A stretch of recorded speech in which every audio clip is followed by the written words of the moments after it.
Hey guys, let's get more news about Steelers, but first, don't forget to subscribe and leave your like. Potential late-round gem Steelers could fall in love with at the NFL Draft. Most want to know who the Steelers will take at the top of their draft class. While those players must provide an immediate impact, you cannot look past the rest of the class.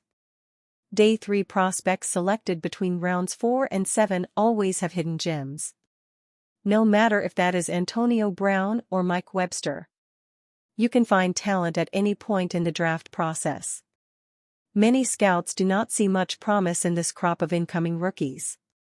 Either they think it's light with talent or won't provide much depth across the NFL.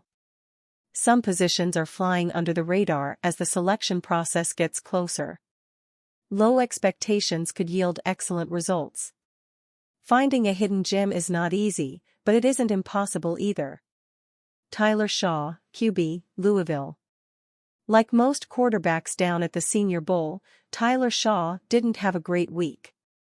The event saw poor quarterback play overall, but this Louisville product did provide some good outings. Expectations are where things could go haywire for this quarterback class. There are no game changers in this group, but they could have some developmental guys. While Shaw probably won't turn into the next Tom Brady, he could be a solid backup in another year or two. He got his first season under his belt as a starter during his 7th year of eligibility. The incoming rookie will be 26 in September. That is old for a draft prospect. He produced respectable numbers this past campaign, and he could get better with NFL talent around him. Kobe Bryant, CB, Kansas.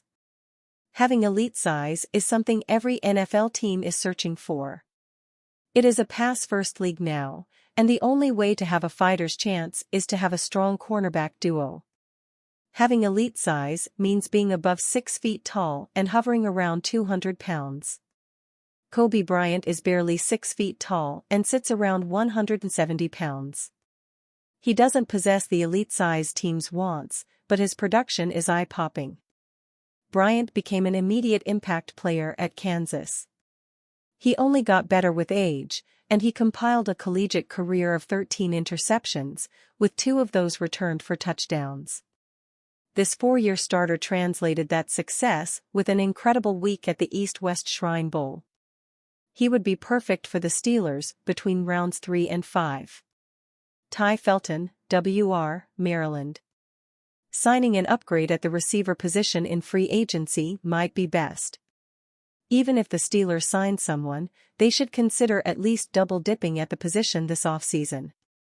Taking a receiver early in the draft is a good idea, but Pittsburgh could find a gem in the later rounds.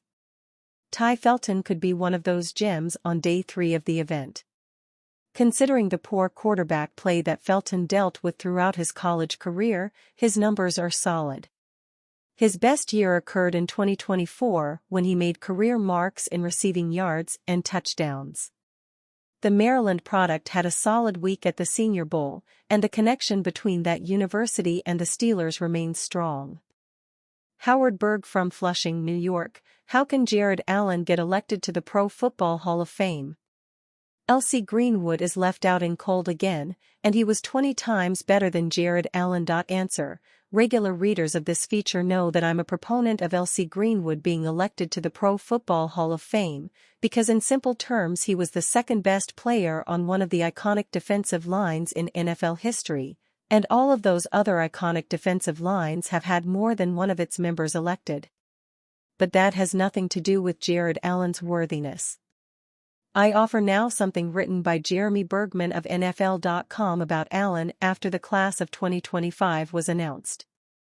A 4-time first-team All-Pro and 5-time Pro Bowl pass rusher, Allen has parlayed a 12-year career filled with sack, celebrations, and eccentric hairdos into a gold jacket.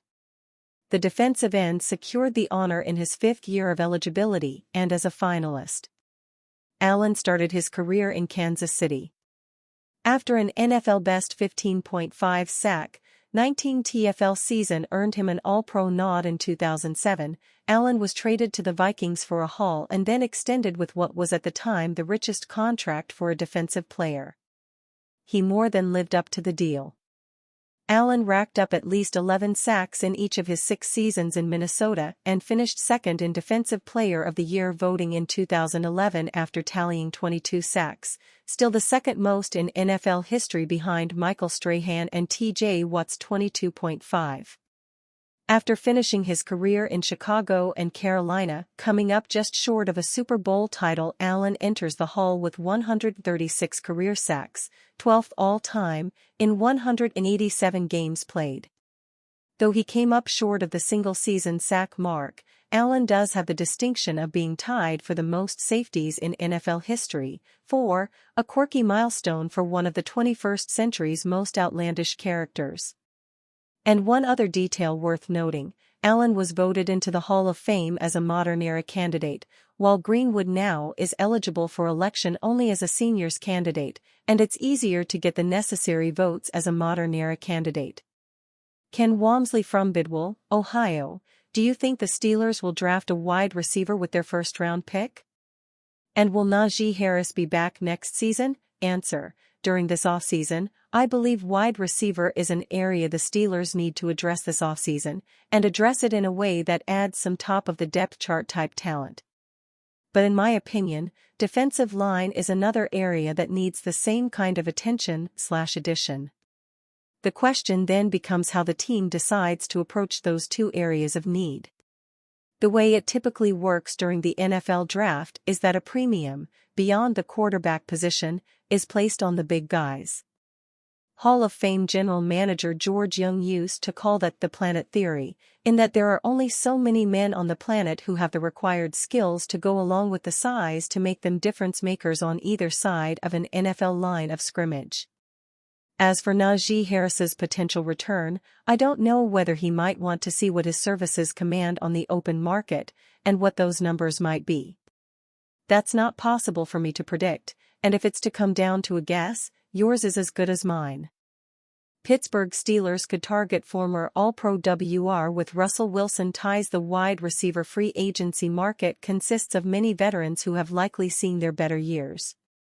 For the Pittsburgh Steelers, they could mean looking to a younger group of guys, or ones familiar with the organization or players on the Steelers.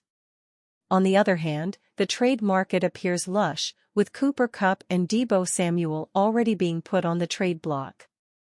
The latest veteran who could be on the move is Seattle Seahawks wide receiver Tyler Lockett. According to the Seahawks, they are still working through whether Lockett will be back, but the 32-year-old could be on his way out after being with the team for nearly a decade. I think we're working through that right now, head coach Mike Macdonald said. But those decisions will happen probably when the time comes in the next month or two. Lockett is due a $5.3 million roster bonus on March 17, so any decision will come before then. He has a salary worth nearly $17 million, but could be cut for little to no cap hit since none of that money is guaranteed. The Seahawks could look to shop Lockett or just outright cut him. He had 49 receptions for 600 yards this last season in 17 games, his lowest total since 2017. All signs point to Lockett being a player on the decline, but if the Steelers choose to re-sign Russell Wilson, he could want one of his favorite targets back with him. And are you a fan? What do you think about Tyler Lockett's situation? Leave your opinion in the comments.